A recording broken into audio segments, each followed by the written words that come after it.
how to attract to yourself the things you desire. The power within you which enables you to form a thought picture is the starting point of all there is. In its original state it is the undifferentiated formless substance of life. Your thought picture forms the mould, so to speak, into which this formless substance takes shape. Visualizing, or mentally seeing things and conditions as you wish them to be, is the condensing, the specializing power in you that might be illustrated by the lens of a magic lantern. The magic lantern is one of the best symbols of this imaging faculty. It illustrates the working of the creative spirit on the plane of the initiative and selection, or in its concentrated specializing form, in a remarkably clear manner. This picture slide illustrates your own mental picture, invisible in the lantern of your mind until you turn on the light of your will. That is to say, you light up your desire with absolute faith that the creative spirit of life in you is doing the work. By the steady flow of light of the will on the spirit, your desired picture is projected upon the screen of the physical world, an exact reproduction of the pictured slide in your mind.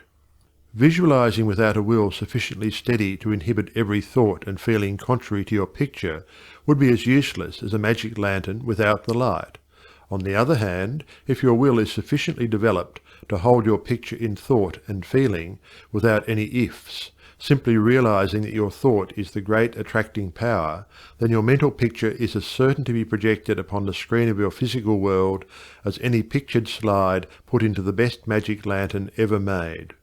Try projecting the picture in a magic lantern with a light that is constantly shifting from one side to the other, and you will have the effect of an uncertain will. It is as necessary that you should always stand back of your picture with a strong, steady will, as it is to have a strong, steady light back of a picture slide.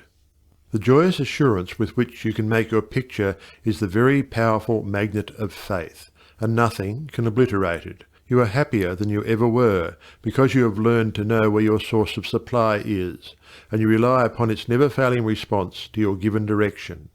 When all is said and done, happiness is the one thing which every human being wants, and the study of visualization enables you to get more out of life than you ever enjoyed before. Increasing possibilities keep opening out, more and more, before you. A businessman once told me that since practicing visualization and forming the habit of devoting a few minutes each day to thinking about his work as he desired it to be in a large, broad way, his business had more than doubled in 6 months. His method was to go into a room every morning before breakfast and take a mental inventory of his business as he had left it the night before, and then enlarge upon it. He said he expanded and expanded in this way until his affairs were in remarkably successful condition. He would see himself in his office doing everything that he wanted done. His occupation required him to meet many strangers every day.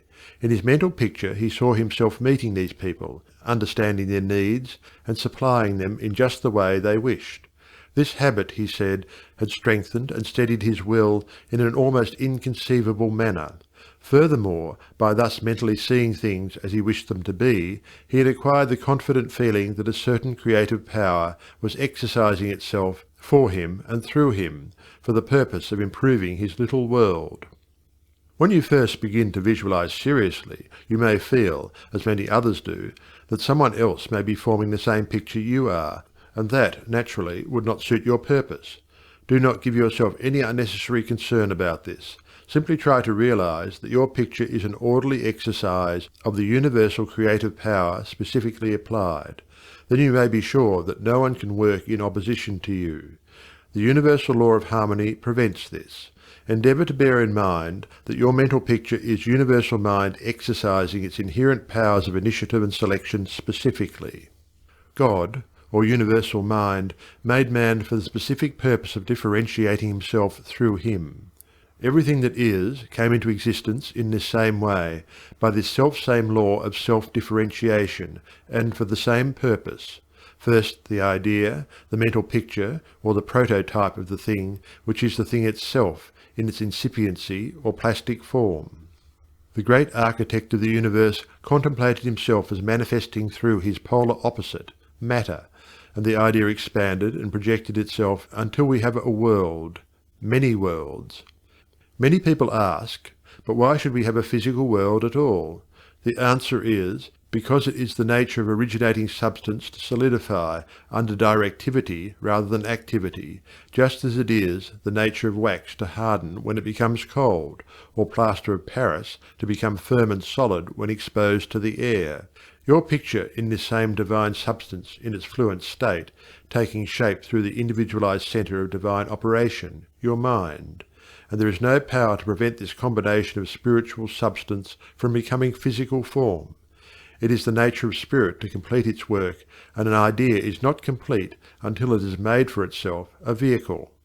Nothing can prevent your picture from coming into concrete form except the same power which gave it birth, yourself. Suppose you wish to have a more orderly room. You look about your room, and the idea of order suggests boxes, closets, shelves, hooks, and so forth.